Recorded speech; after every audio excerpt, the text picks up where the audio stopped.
ओम श्री गणेशाय नमः। दीपों का ये पावन त्योहार आपके लिए लाए खुशियाँ हजार। लक्ष्मी जी विराजे आपके द्वार, हमारे शुभकामनाएं करे स्वीकार। दोस्तों, आप सभी को दीपावली की हार्दिक शुभकामनाएं। दोस्तों, दिवाली का त्योहार भारतीय संस्कृति का गौरव है, क्योंकि दीपावली में अंधकार पर प्रकाश की जीत का उत्सव मनाते हैं। ब्रह्म पुराण कहता है कि कार्तिक अमावस्या की आधी रात में लक्ष्मी उन लोगों के घर भ्रमण करती है जहां साफ सफाई, शांति और प्रकाश हो। इसीलिए घर को साफ और सजाकर दीपावली मनाने की परंपरा है। दोस्तों, इससे लक्ष्मी जी खुश होती है और लंबे समय तक घर में रहती है और उन्हें धन धान्य का आशीर्वाद देती है। हर साल लोगों को दिवाली का बेसब्री से इंतजार रहता है। दोस्तों, मार्कंडेय पुराण के अनुसार जब धरती पर सिर्फ अंधेरा था, तब एक तेज प्रकाश के साथ कमल पर बैठी देवी प्रकट हुई। वो लक्ष्मी थी। उनके प्रकाश से ही संसार बना। इसीलिए इस दिन लक्ष्मी पूजा की परंपरा है। दिवाली की रात लक्ष्मी पूजन करने से धन की कभी कमी नहीं होती। दिवाली के दीप जीवन में सकारात्मकता लाते हैं, अंधकार रूप समस्या पर प्रकाश डालकर उसका नाश करते हैं। वही कार्तिक माह की अमावस्या श्री राम के अयोध्या लौटने के स्वागत में दीपावली मनाने की परंपरा है। दोस्तों, इस वीडियो में मैं आपको सुनाने वाली हूँ कार्तिक अमावस्या पर सुनी जाने वाली कुछ पौराणिक और दुर्लभ कथाएं। तो चलिए दोस्तों, कथा शुरू करते हैं। एक समय की बात है जब कार्तिक मास की अमावस्या को माता लक्ष्मी मृत्यु लोक के भ्रमण पर निकली थी। भ्रमण करते करते रात्रि का समय हो गया। कार्तिक अमावस्या की रात को घोर अंधेरा होता है, जिस कारण माता लक्ष्मी रास्ता भटक गई थी। तब उन्होंने निश्चय किया कि आज की रात वह मृत्यु लोक में बिताएंगे तथा प्रातः काल अपने धाम बैकुंठ को पधार जाएंगे। यह सोचकर माता लक्ष्मी ने अपने विश्राम के लिए कोई घर देखना शुरू किया, किंतु सभी घर के दरवाजे बंद थे तथा सभी लोग गहन निद्रा में थे। तभी कुछ दूरी पर माता लक्ष्मी को एक घर का द्वार खुला दिखाई दिया, जहाँ से दीपक की रोशनी भी आ रही थी। वहाँ पहुंचकर माता लक्ष्मी ने देखा कि एक बूढ़ी महिला चरखा चला रही थी। माता लक्ष्मी ने एक साधारण महिला का रूप लिया तथा उस वृद्ध स्त्री से रहने के लिए आश्रय मांगा। उस वृद्ध महिला ने माता लक्ष्मी को अपने कुटिया में स्थान दिया तथा उनकी अच्छे से अवभगत की।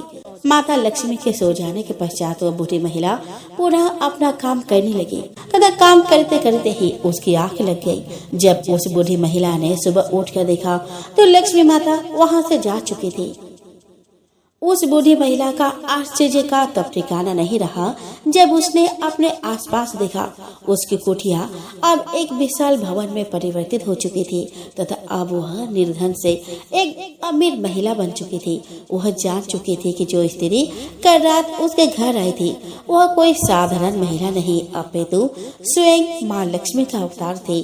तब से लेकर आज तक यह मान्यता है कि कार्तिक मास की अमावस्या की रात माँ लक्ष्मी मृत्यु लोक पर भ्रमण करने आती है और जिनके द्वार खुले होते हैं वह उनके घर प्रवेश करती है। दोस्तों, दिवाली से जुड़ी कई कथाएं प्रचलन में है जो हमें अलग अलग शिक्षाएं भी देती है, किंतु किस कारण दीपावली का त्योहार इतने धूमधाम से मनाया जाता है उसके सूत्रधार है श्री राम। श्री राम असंख्य लोगों के आराध्य है तथा हमेशा रहेंगे। वे भगवान विष्णु के एकलौते ऐसे अवतार थे जिन्होंने अपने पूरे जीवन काल में आदर्श स्थापित किए। इसीलिए कहा जाता है कि श्री राम चमत्कारों के लिए नहीं, अपितु अपने गुणों के कारण प्रसिद्ध है। तो आइए दोस्तों, हम श्रवण करें दिवाली की श्री राम से जुड़ी कथा। दोस्तों, त्रेता युग में राक्षसों का राजा रावण था, जिसकी राजधानी लंका में थी, किंतु उसके राक्षस संपूर्ण पृथ्वी पर फैले हुए थे। इतना ही नहीं, रावण ने अपने प्रताप से तीनों लोकों में त्राहिमाम मचा रखा था। लोगों के लिए भगवान की आराधना करना मुश्किल हो गया था।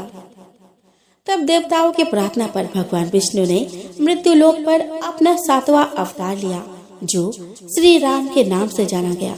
यह अवतार एक ऐसा अवतार था जिसने मानव जीवन के हर एक पहलू को दिखाया गया, अर्थात इसमें भगवान ने जन्म से लेकर मृत्यु तक अपने कर्तव्य का निर्वहन किया।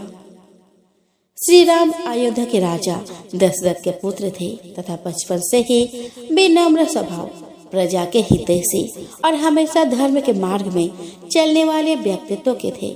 उनके गुणों की ख्याति प्रजा में इस प्रकार व्याप्त हुई कि अयोध्या की प्रजा उन्हें केवल अपने आगामी राजा नहीं अपितु भगवान समझने लगे। जब श्री राम के राज्याभिषेक की घड़ी निकट आई तो पूरी अयोध्या उल्लास से भर उठी।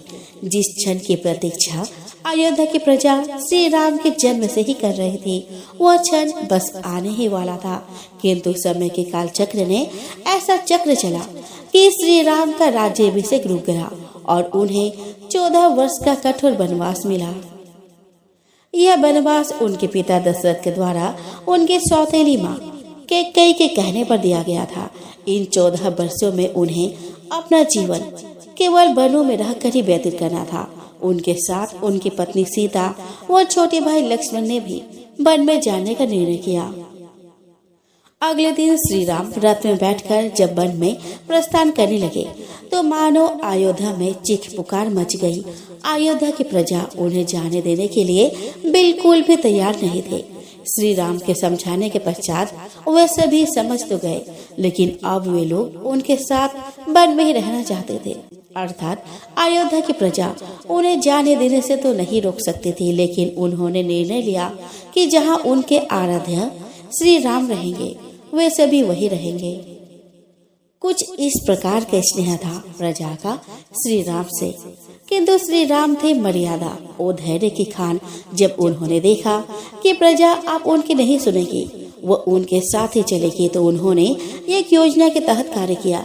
जब सारी प्रजा रात में सो रही थी तब वे भोर होने से पूर्व ही लक्ष्मण और सीता के साथ वन में निकल गए। प्रातः काल जब अयोध्या की प्रजा उठी तो श्री राम को वहां नहीं पाकर विलाप करने लगी। उन्हें पता चल गया था कि श्री राम उनके धर्म का पालन करने हेतु अकेले निकल पड़े हैं। यह देखकर सबकी दृष्टि में उनका सम्मान और अधिक बढ़ गया था। इसके पश्चात श्री राम ने अपने पिता के वचनों का पालन करते हुए 14 वर्ष वनवासी के रूप में एक कठोर जीवन व्यतीत किया। वे प्रतिदिन भूमि पर सोते, कंदमूल खाते व पूजा पाठ करते। इसी के साथ वे जहाँ रह रहे थे वहाँ से उन्होंने राक्षसों का सफाया करना भी शुरू कर दिया और एक एक करके पूरी भारत भूमि को राक्षस विहीन कर दिया। अब संपूर्ण भारत भूमि श्री राम की कृपा से राक्षस मुक्त हो चुकी थी, किंतु राक्षस राजा लंका में अभी भी जीवित था। श्री राम के वनवास के अंतिम वर्ष में रावण ने धोखे से माता सीता का अपहरण कर लिया और उन्हें अपने पत्नी बनाने के उद्देश्य से लंका ले गया। जब श्री राम को इसका पता चला तो उन्होंने किष्किंधा के बानर राजा सुग्रीव के साथ मित्रता कर लंका पर चढ़ाई कर दी। श्री राम ने रावण की राक्षस सेना के साथ युद्ध करने के लिए केवल नीति व नियमों का ही आश्रय लिया। उनके पास सुग्रीव के वानरों की सेना थी, जिनके सामने राक्षसों की सेना अति विशाल भीमकाय वो अधिक शक्तिशाली थी। किंतु श्री राम फिर भी विचलित नहीं हुए तथा रावण की सेना के साथ युद्ध किया। एक एक करके श्री राम ने रावण के सभी योद्धाओं, भाई पुत्रों इत्यादि का वध कर दिया तथा अंतिम दिन रावण का भी वध हो गया, जिसे हम दशहरा के रूप में मानते हैं। रावण वध के पश्चात आधिकारिक तौर पर श्री राम लंका के राजा थे और उन्हें यह पद मिल भी गया था, लेकिन उन्होंने राज्य स्वीकार करना तो दूर नगर में भी जाना उचित नहीं समझा। ऐसा इसीलिए क्योंकि उन्हें अपने पिता के वचन का पालन करते हुए 14 वर्ष की अवधि पूर्ण होने से पहले किसी भी नगर में जाना वर्जित था। इसी के साथ उन्होंने कहा कि उनका लक्ष्य लंका पर अधिकार करना नहीं अपितु अपने भार्या सीता को सम्मान सहित वापस लाना, वो आत्तायो राक्षस रावण वो उसके सेना का अंत करना था। तत्पश्चात उन्होंने लंका का राज्य रावण के ही छोटे भाई विभीषण को सौंप दिया, जो धर्मावलंबी राजा था। रावण वध की सूचना पूरे विश्व में फैल गई, क्योंकि उसके आतंक से सभी भयभीत थे। जब यह सूचना अयोध्या पहुंची और उन्हें पता चला कि उनके आराध्य श्री राम ने राक्षस राजा रावण का अंत कर धरती को पाप मुक्त कर दिया है, तो उनकी खुशी का कोई ठिकाना नहीं रहा। इसके साथ ही अब श्री राम के पुनः अयोध्या आने वो वहाँ का राज सिंहासन संभालने की घड़ी नजदीक आ चुकी थी।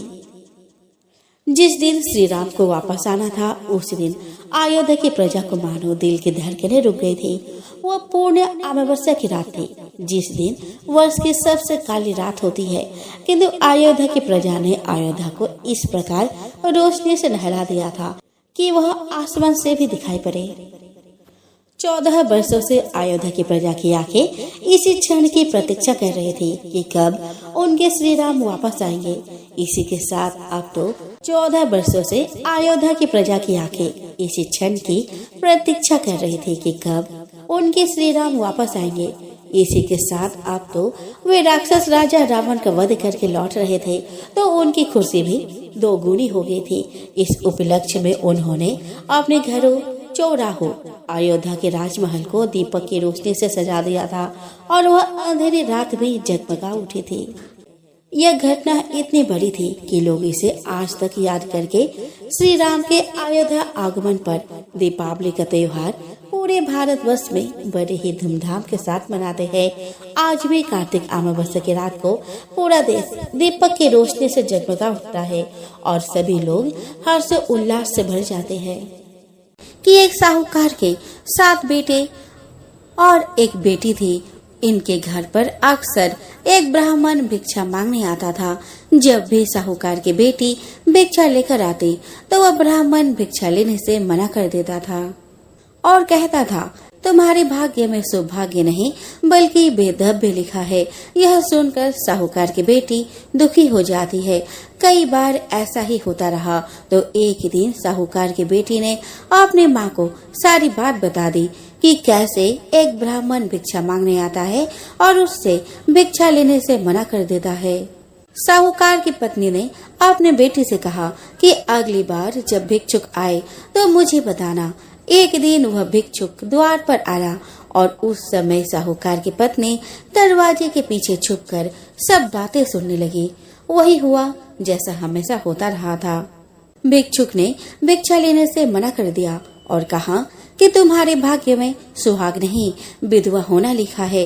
इस बात को सुनकर साहूकार की पत्नी दरवाजे के ओट से बाहर आकर भिक्षु से कहने लगी कि एक तो हम तुम्हें भिक्षा दे रहे हैं और ऊपर से आप हमें अशुभ बात कह रहे हैं। ब्राह्मण ने कहा कि मैं जो कह रहा हूँ वह सच है। आपके बेटी के भाग्य में ऐसा ही लिखा है। जब विवाह के समय आपकी बेटी फेरे ले रही होगी, उसी समय सांप आकर उसके पति को काट लेगा और वह विधवा हो जाएगी। ब्राह्मण की बातें सुनकर साहूकार की पत्नी दुखी हुई, लेकिन फिर ब्राह्मण से बोली कि अगर आपको यह पता है कि यह विधवा होगी, तो आपको यह भी पता हो सकता है कि इसके सुहाग की रक्षा कैसे होगी। साहूकार की पत्नी के ऐसा पूछने पर ब्राह्मण ने कहा कि यहाँ से काफी दूर एक गांव है जहाँ पर एक सोना धोबन रहती है। वह हर सोमवती अमावस को व्रत रखती है। इससे उसका सुहाग अटल है। अगर वह आकर अपना सुहाग आपके बेटी को देगी तो इसका बेधब्य टल सकता है। ब्राह्मण की बात सुनकर साहूकार की पत्नी ने ब्राह्मण को धन्यवाद किया और वह सोना धोबिन के तलाश में निकल गई। एक दिन वह बहुत धूप की वजह से पीपल के छाए में बैठकर सुस्ता रही थी। तभी उसने देखा कि एक सांप आया और उस पीपल के पेड़ पर गरुड़ के बच्चे को खाने के लिए पेड़ पर चढ़ने लगा। साहूकार की पत्नी ने उस सांप को मार दिया और गरुड़ के बच्चों की रक्षा की। इतने में गरुड़ भी आ गया और देखा कि आसपास खून फैला है। गरुड़ को लगा कि साहूकार की पत्नी ने उसके बच्चे को नुकसान पहुंचाया है, इसीलिए गरुड़ ने उस पर हमला कर दिया। लेकिन साहूकार की पत्नी ने उसे रोका और बताया कि उसने तो उसके बच्चे की रक्षा की है। गरुड़ ने जब इस सच को जाना तो उसने कहा कि तुमने मेरे बच्चों की रक्षा की है, इसीलिए बताओ कि मैं कैसे तुम्हारी मदद कर सकता हूँ। साहूकारनी ने तब गरुड़ को बताया कि वह सोना धोबिन की तलाश में निकली है। अगर वह उसे वहां तक पहुंचा दे तो बहुत उपकार होगा। साहूकारनी को गरुड़ ने सोना धोबिन के गांव पहुंचा दिया। सोना धोबिन के 7 बेटे और बहुएं थी, लेकिन बहुओं में घर के काम को लेकर कहासुनी होती रहती थी। साहूकारनी को एक उपाय सूझा और वह हर रात जब सभी लोग सो जाते हैं तो सोना धोबिन के घर में चुपके से चली जाती और घर का सारा काम करके निकल आती। कई दिनों तक ऐसा चला तो एक दिन सोना धोबिन चुप कर बैठ गई और सब कुछ देख लिया। जब साहूकारनी जाने लगी तो धोबिन ने उसे पकड़ लिया और पूछा कि तुम कौन हो और यहाँ इस तरह मेरे घर का काम क्यों कर रही हो। साहूकारनी ने कहा कि मैं सब बता दूं, लेकिन पहले वचन दो कि सब सच जानने के बाद तुम मेरी मदद करोगी। सोना धोबिन ने साहूकारनी को वचन दिया। साहूकारनी ने सब बातें सोना धोबिन को बता दिया और अपने साथ चलने के लिए कहा। सोना धोबिन साहूकारनी के साथ चल दी और अपने बहुओं से कहा कि मेरे लौटने तक हो सकता है कि तुम्हारे ससुर जी की मृत्यु हो जाए, लेकिन उनके शरीर को तेल में डुबो कर रखना, अंतिम संस्कार मत करना। सोना धोबिन साहूकारनी के घर आ गई और जब साहूकारनी के बेटी की शादी हो रही थी तब फेरे के समय एक सांप लहलहाता हुआ चला आया। सोना धोबिन ने उस सांप के आगे दूध और लावा रख दिया और जैसे ही वह दूध पीने लगा धोबन ने उसे मार दिया। इसके बाद सोना धोबन ने कहा कि अब तक जो भी सोमवती अमावस्या मैंने किया है उसका पुण्य फल मैं साहूकारनी के बेटी को देती हूँ। इसके बाद साहूकारनी के बेटी का बेदब टल गया और वह सौभाग्यवती बन गई। इसके बाद सोना धोबन अपने गांव लौटने लगी तो एक दिन रास्ते में ही सोमवती अमावस्या आ गई। धोबिन ने इस दिन व्रत रखा और पीपल की पूजा की, कथा का पाठ किया। इस बीच सोना धोबिन के पति की मृत्यु हो गई थी। जब वह घर लौटी तो उसने अपने रास्ते में किए सोमवती अमावस्या का पुण्य अपने पति को दे दिया। इससे उसका मरा हुआ पति फिर से जीवित हो उठा। लोगों ने जब सोना धोबिन से पूछा कि तुमने अपने मरे हुए पति को कैसे जीवित कर लिया तो उसने बताया उसने सोमवती अमावस्या के व्रत के प्रभाव से अपने पति को जीवित किया है। एक नगरी में एक राजा रहता था। उसकी प्रजा तथा उसका परिवार बहुत ही खुशहाल जीवन व्यतीत कर रहा था। राजा की पत्नी बहुत ही धार्मिक विचारों वाली थी और अपनी प्रजा को देखकर बहुत खुश थी। राजा के महल के सामने एक साहूकार की हवेली थी। रानी और साहूकार की पत्नी सहेलियों की तरह रहते थे एवं सहेलियों की तरह एक दूसरे से बातें करती रहती थी। एक दिन साहूकार की हवेली से साहूकार की पत्नी की रोने की आवाज आई। रोने की आवाज सुनकर रानी ने राजा को इसका कारण पूछा तो राजा ने बताया कि साहूकार के पुत्र की मृत्यु हो गई है, जिस वजह से साहूकार की पत्नी दुखी है और दुख के कारण रो रही है। इस बात को सुनने के बाद रानी ने कहा कि आखिर दुख क्या है, वह क्यों रो रही है।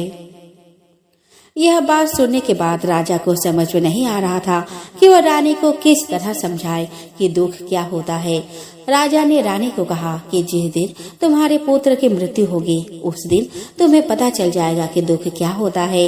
राजा ने कहा तुम अपने पुत्र को मार दो, तभी तुम्हें दुख के बारे में पता चलेगा। यह बात सुनने के बाद रानी ने अपने पुत्र को महल से नीचे गिरा दिया। भगवान की कृपा से रानी का पुत्र किसी ढेर पर गिर गया और उससे कुछ नहीं हुआ। पुत्र को देखने के बाद रानी ने फिर से वही प्रश्न राजा से पूछा। तब राजा ने कहा कि पड़ोसी राज्य से युद्ध हो रहा है, मैं उस युद्ध में अकेला जाऊंगा। जब मेरी मृत्यु की खबर तुम तक पहुंचेगी तब तुम्हें एहसास हो जाएगा कि दुख क्या होता है।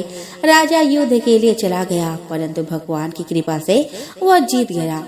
राजा घर पर वापस आ गया और वह सोचने लगा कि आखिर ऐसा क्या बात है कि वह रानी को दुख का एहसास नहीं करवा पा रहा।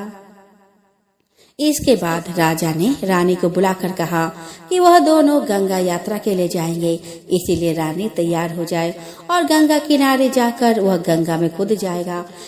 रानी ने गंगा यात्रा की तैयारी शुरू कर ली। दूसरी तरफ कैलाश में भगवान शिव ने सती को कहा कि मैं कल युग में तुम्हें सुख आत्मा के दर्शन करवा दूंगा। यह कहने के बाद भगवान शिव जी ने बकरी का और माता पार्वती ने बकरी का रूप धारण कर लिया। इसके बाद वह नदी किनारे घास चरने लगे। वहीं पर राजा अपने रानी के साथ आ गया।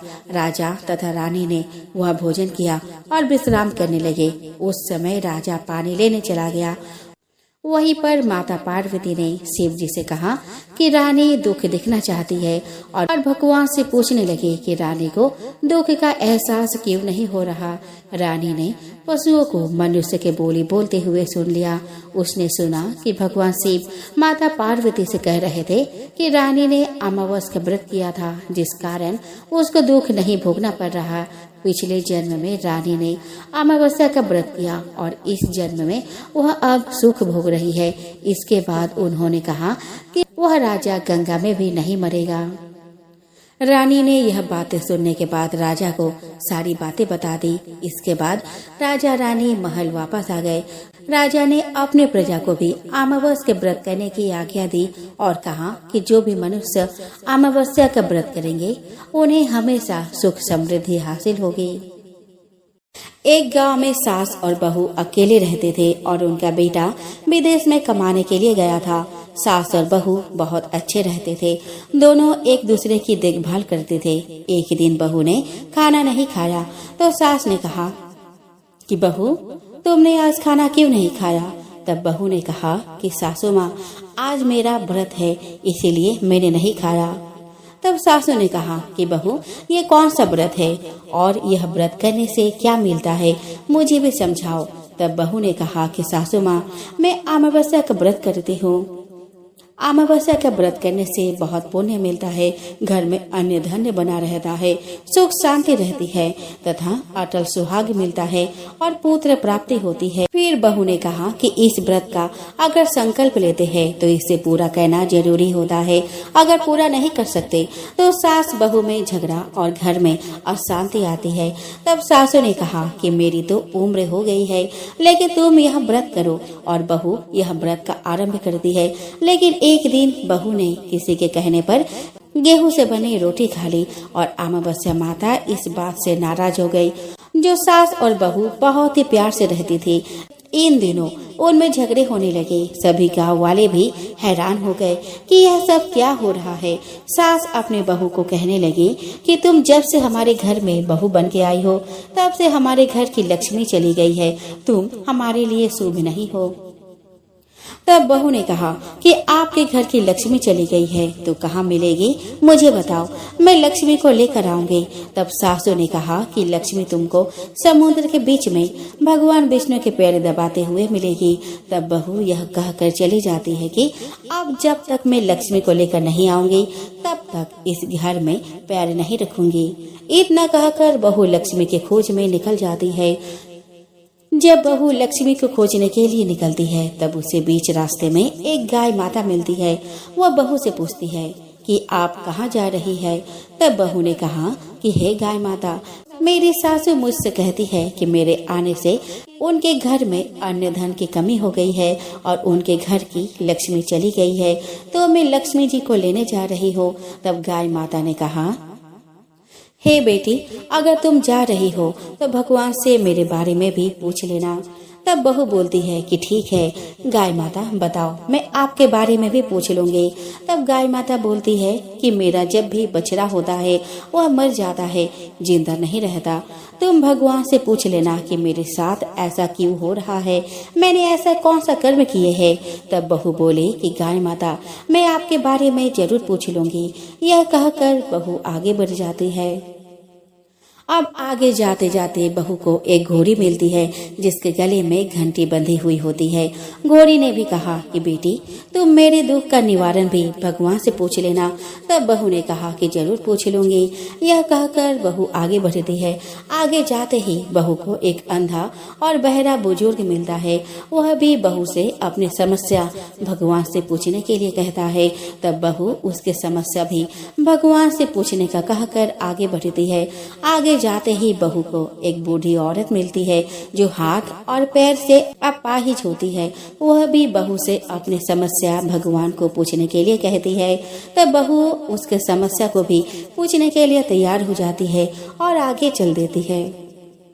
आगे जाते ही बहू थक जाती है और एक आम के पेड़ के नीचे बैठ जाती है। तब आम का पेड़ खुश होकर बहू से पूछता है कि बेटी, तुम कहाँ से आई और कहाँ जा रही हो?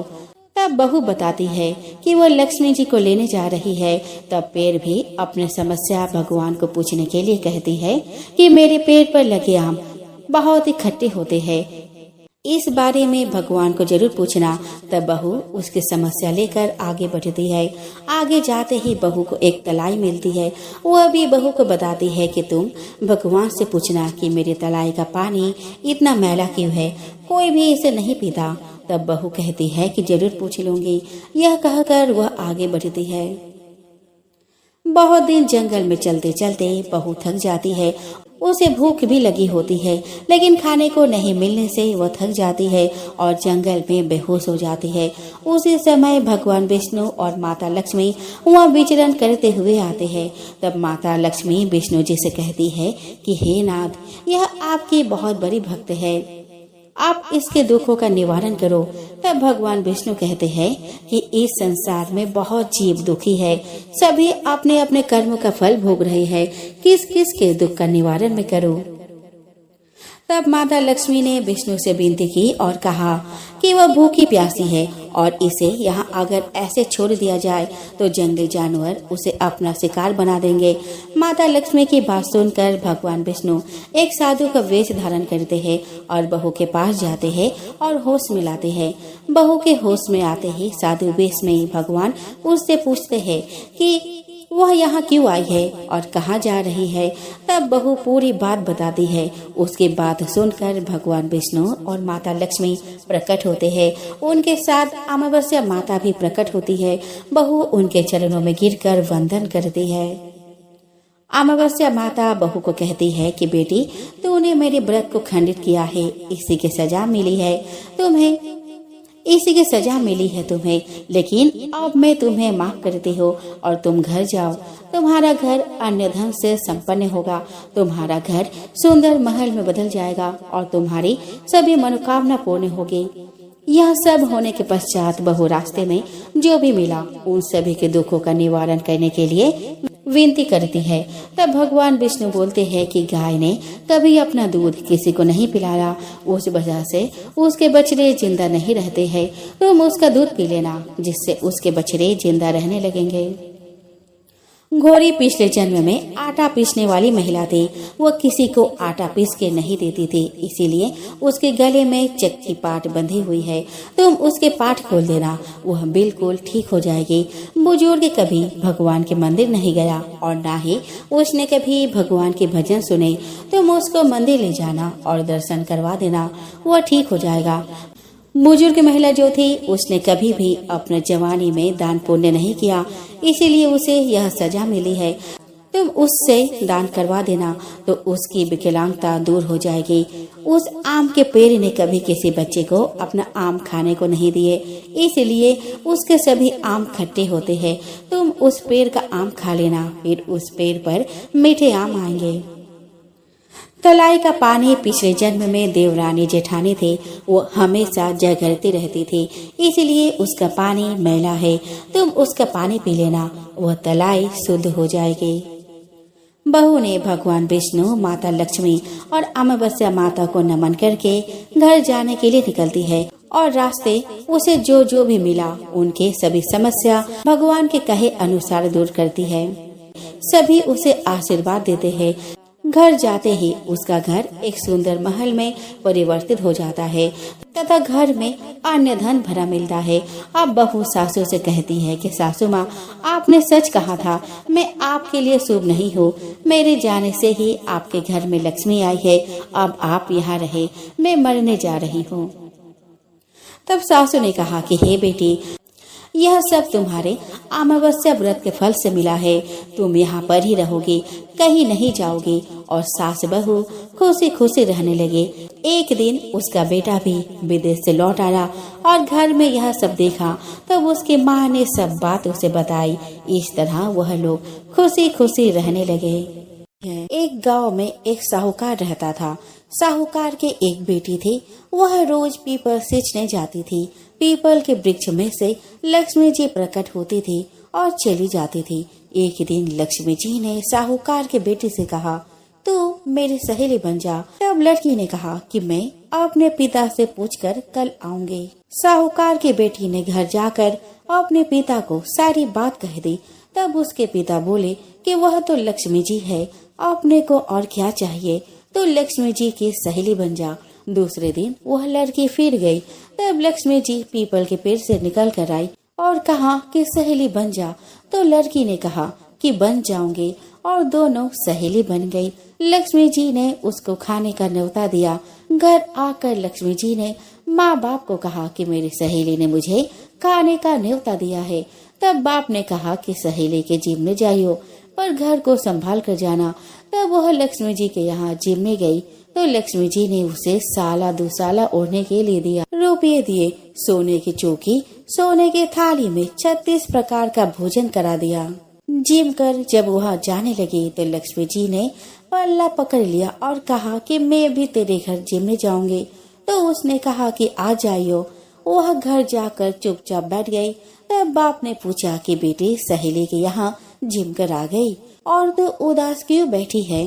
तो उसने कहा कि पिताजी, मेरे को लक्ष्मी जी ने इतना दिया, अनेक प्रकार के भोजन कराए, परंतु मैं कैसे जिमाऊंगी, अपने घर में तो कुछ भी नहीं है। तब उसके पिता ने कहा कि गोबर के मिट्टी से चौका लगाकर घर की सफाई कर ले। 4 मुख वाला दिया जलाकर लक्ष्मी जी का नाम लेकर रसोई में बैठ जाना।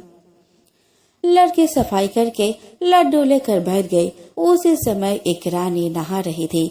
उसका 9 लखा हार चील उठा कर ले गई और उसके घर वह 9 लखा हार डाल गई और उसका लड्डू ले गई। बाद में वह हार को तोड़कर बाजार में गई और सामान लाने लगी तो सुनार ने पूछा कि क्या चाहिए। तब उसने कहा कि सोने की चौकी, सोने का थाल, साल दुसाला दे दे, मोहर दे और सामग्री दे, 36 प्रकार का भोजन हो जाए, इतना सामान दे। सारी चीजें लेकर बहुत तैयारी करी और रसोई बनाई। तब गणेश जी से कहा कि लक्ष्मी जी को बुलाओ। आगे आगे गणेश जी और पीछे पीछे लक्ष्मी जी आई।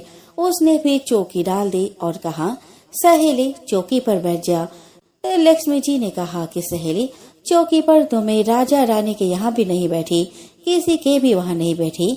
तो उसने कहा, मेरे यहाँ तो बैठना पड़ेगा। फिर लक्ष्मी जी चौकी पर बैठ गई। तब उसने बहुत खातिर की, जैसे लक्ष्मी ने करी थी वैसे ही उसने करी। लक्ष्मी जी उस पर खुश हो गई। घर में खूब रुपया और लक्ष्मी हो गई। साहूकार की बेटी ने कहा कि मैं अभी आ रही हूँ, तुम यहीं बैठी रहना, और वह चली गई। लक्ष्मी जी गई नहीं और चौकी पर बैठी रही। उसको बहुत दौलत दी। हे लक्ष्मी जी, जैसा तुमने साहूकार की बेटी को दिया वैसा सबको देना। कहानी कहते सुनते और हुंकारा भरते अपने सारे परिवार को दियो। पिहर में देना, ससुराल में देना, बेटे पोते को देना। हे लक्ष्मी माता, सबका कष्ट दूर करना, दरिद्रता दूर करना, सबकी मनोकामना पूर्ण करना। दोस्तों, सूर्य पुत्र शनिदेव दंड अधिकारी कहलाते हैं क्योंकि वे सभी को कर्म के अनुसार फल देते हैं। इसीलिए उन्हें न्याय का देवता भी कहा जाता है।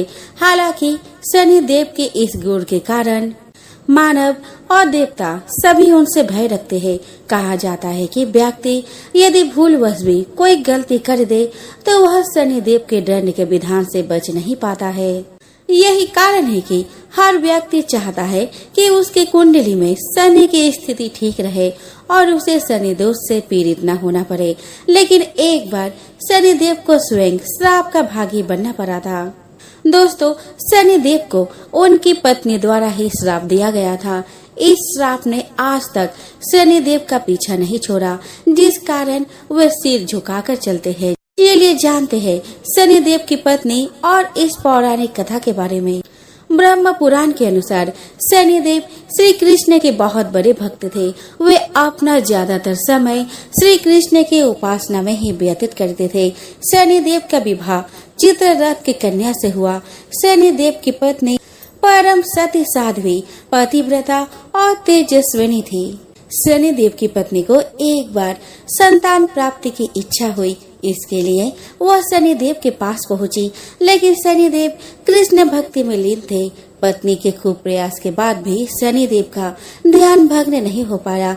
इसके बाद शनिदेव की पत्नी को क्रोध आ गया और उन्होंने क्रोध में ही शनिदेव को श्राप दे दिया। पत्नी ने कहा कि आज के बाद जिस व्यक्ति पर शनिदेव की दृष्टि पड़ेगी वह तबाह हो जाएगा। ध्यान से जागने के बाद शनिदेव को भूल का आभास हुआ और उन्होंने पत्नी को मनाने की कोशिश की। इसके लिए शनिदेव ने क्षमा भी मांगी, लेकिन शनिदेव की पत्नी के पास श्राप को निष्फल करने की शक्ति नहीं थी। इसी घटना के बाद से शनिदेव अपना सिर नीचे करके चलने लगे, जिससे कि उनकी दृष्टि से किसी का अकारण विनाश न हो। एक लप्सी था और एक तपसी था। तपसी हमेशा भगवान की तपस्या में लीन रहता था। लप्सी रोजाना सवा शेर की लापसी बनाकर भगवान को भोग लगाकर जिम लेता था। एक दिन दोनों लड़ने लगे। तपसी बोला, मैं रोज भगवान की तपस्या करता हूँ, इसलिए मैं बड़ा हूँ। लप्सी बोला, मैं रोजाना भगवान को सवा शेर लापसी का भोग लगाता हूँ, इसलिए मैं बड़ा हूँ। नारद जी वहाँ से गुजर रहे थे। दोनों को लड़ता देखकर उनसे पूछा कि तुम क्यों लड़ रहे हो। तपसी ने खुद के बड़ा होने का कारण बताया और लप्सी ने अपना कारण बताया।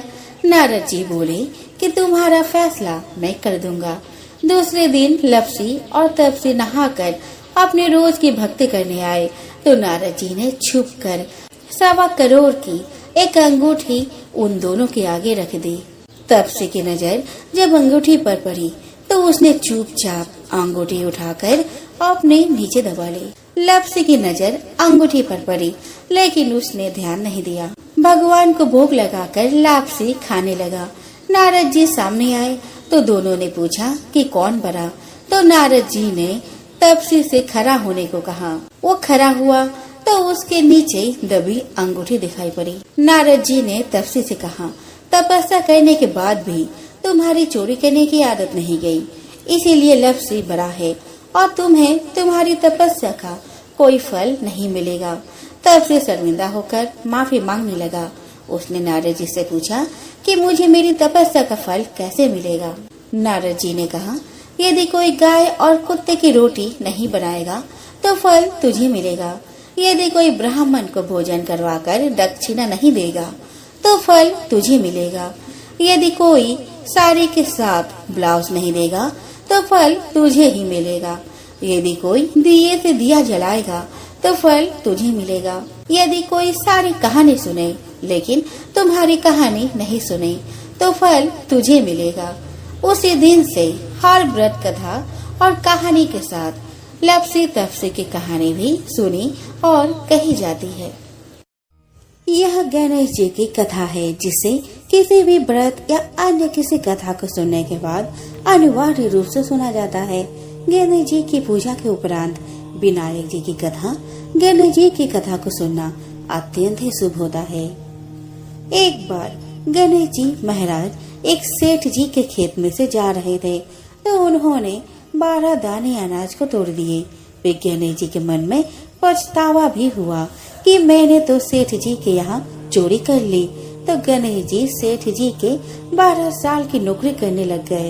एक दिन सेठानी राख से हाथ धोने लगी तो गणेश जी ने सेठानी का हाथ पकड़कर मिट्टी से हाथ धुला दिया। सेठानी सेठ जी से बोली, ऐसा क्या नौकर रखा है? नौकर होकर उसने मेरा हाथ पकड़ लिया। सेठ जी ने गणेश जी को बुलाकर पूछा कि तुमने सेठानी का हाथ क्यों पकड़ा? तो गणेश जी ने बोला, मैंने तो एक सीख की बात बताई है। राख से हाथ धोने पर घर की लक्ष्मी नाराज होकर घर से चली जाती है और मिट्टी से हाथ धोने से आती है। सेठ जी ने सोचा कि गणेश है तो सच्चा। थोड़े दिन बाद कुंभ का मेला आया। सेठ जी ने कहा, गणेश सेठानी को कुंभ के मेले में स्नान करा के ले आओ। सेठानी किनारे पर बैठकर नहा रही थी तो गणेश जी उनका हाथ पकड़कर आगे डुबकी लगवा लाए। घर आकर सेठानी ने सेठ से कहा कि गणेश ने तो मेरी इज्जत ही नहीं रखी और इतने सारे आदमियों के बीच मुझे घसीट कर आगे पानी में ले गए। तब सेठ जी ने गणेश जी को पूछा कि ऐसा क्यों किया। तो गणेश जी ने कहा, सेठानी किनारे बैठकर गंदे पानी से नहा रही थी तो मैं आगे अच्छे पानी में डुबकी लगवा कर ले आया। इससे अगले जन्म में बहुत बड़े राजा और राजपाट मिलेगा। सेठ जी ने सोचा कि गणेश है तो सच्चा। एक दिन घर में पूजा पाठ हो रही थी, हवन हो रहा था। सेठ जी ने गणेश जी को कहा कि जाओ सेठानी को बुला कर ले आओ। गणेश सेठानी को बुलाने गया तो सेठानी काली चुनरी ओढ़कर चलने लगी। तो गणेश जी ने काली चुनरी को फाड़ दी और कहा कि लाल चुनरी ओढ़ के चलो। सेठानी नाराज होकर सो गई। सेठ जी ने आकर पूछा कि क्या बात है। तो सेठानी ने बोली कि गणेश ने मेरा चुनरी फाड़ दी। सेठ जी ने गणेश को बुलाकर बहुत डांटा और कहा, तुम बहुत बदमाशी करते हो। तो गणेश जी ने कहा, पूजा पाठ में काला वस्त्र नहीं पहनते हैं, इसलिए मैंने लाल वस्त्र के लिए कहा। काला वस्त्र पहनने से कोई भी शुभ काम सफल नहीं होता। फिर सेठ जी ने सोचा कि गणेश है तो समझदार।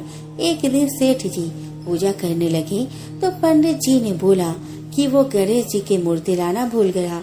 अब क्या करे। तो गणेश जी ने बोला कि मेरे को ही मूर्ति बनाकर विराजमान कर लो, आपके सारे काम सफल हो जाएंगे। यह बात सुनकर सेठ जी को बहुत गुस्सा आया और वो बोले कि तुम तो अब तक सेठानी से ही मजाक करते थे, मेरे से भी करने लग गए। तो गणेश जी ने कहा, मैं मजाक नहीं कर रहा हूँ, मैं सच बात कर रहा हूँ। इतने में ही गणेश ने गणेश जी का रूप धारण कर लिया और सेठ और सेठानी ने ही गणेश जी की पूजा की। पूजा खत्म होते ही गणेश जी अंदर ध्यान हो गए। सेठ सेठानी को बहुत धोखा हुआ और उन्होंने कहा कि हमारे पास तो गणेश जी रहते थे और हमने उनसे इतना काम करवाया। तो गणेश जी ने सपने में आकर सेठ जी को कहा कि आपके खेत में से मैंने 12 अनाज के दाने तोड़ लिए थे, उसी का दोष उतारने के लिए मैंने आपके यहाँ नौकरी कर ली थी।